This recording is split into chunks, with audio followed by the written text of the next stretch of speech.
Words matter with Chef Don Splain. Yay! Well, good day, everybody. I'm Chef Don Splain, and welcome to another episode of Words Matter. And today we're going to be talking about, I gotta get this right, confit. So, yes, uh, or as the godless heathens call it, confit. So, confit comes to us out of what is the garde kitchen. And what garde mean literally is grade manager. And in your classic kitchen, that was the area, the position of the kitchen of basically making sure food stayed fresh. They were the refrigerators of the time. Back before we had refrigeration, they had their techniques in saving and preserving and and extending the usability of products in the kitchen. Uh, it has evolved into what we call garde today, which is uh, it means different things to different people. It's kind of evolved in a galaxy spiraling out of control.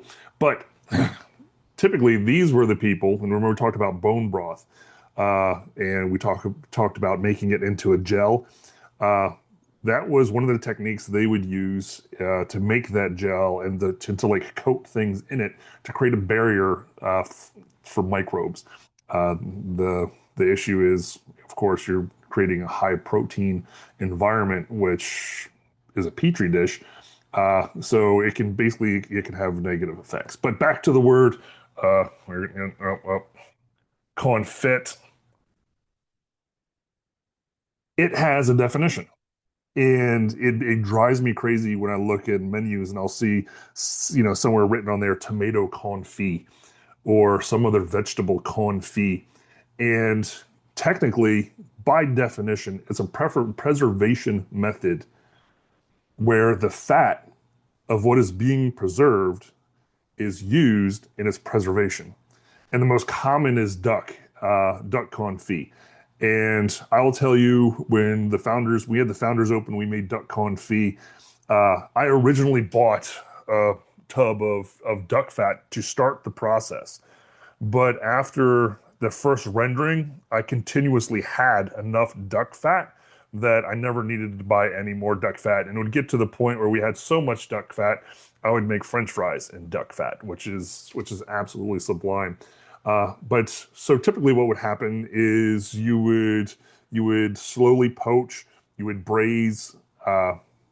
Basically, I'll walk you through this. But basically, it's a slow poach in the fat, and then typically it would be put into some earthenware, and then the meat would be put in, and then you'd pour the fat over top of it, and that fat would congeal, become solid, and protect everything in that container from oxidation from the outside little critters, things like that.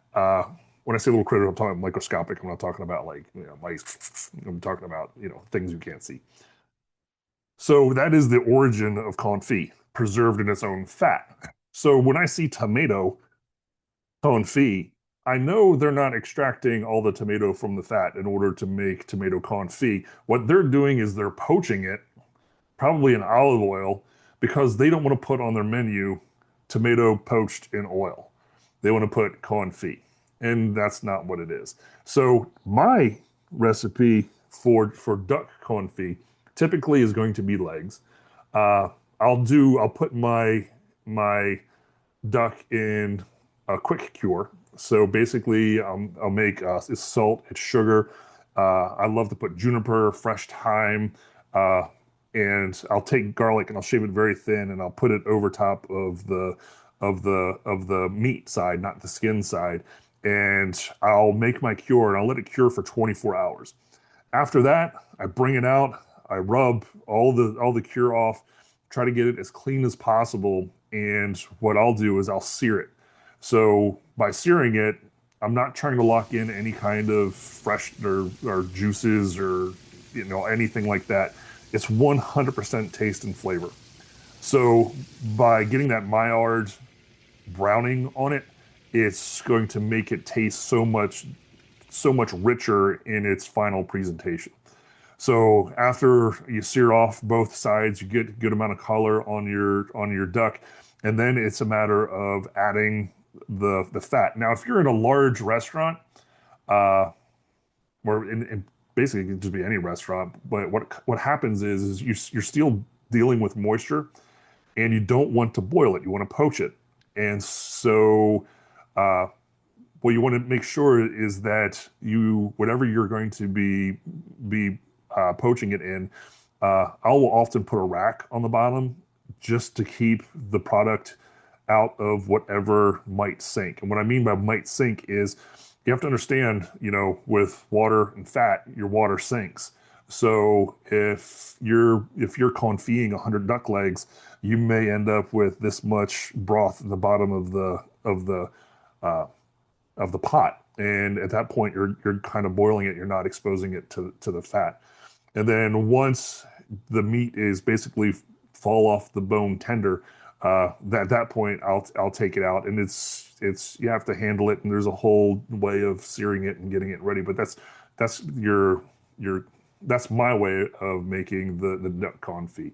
Uh, Again, I think juniper just really adds a lot to it. The thyme, I think, adds a lot to it, and then the slivered garlic. So today's word of the day, confit. Use it wisely, appropriately. You can't confit vegetables, and the tea is silent. Have a great day.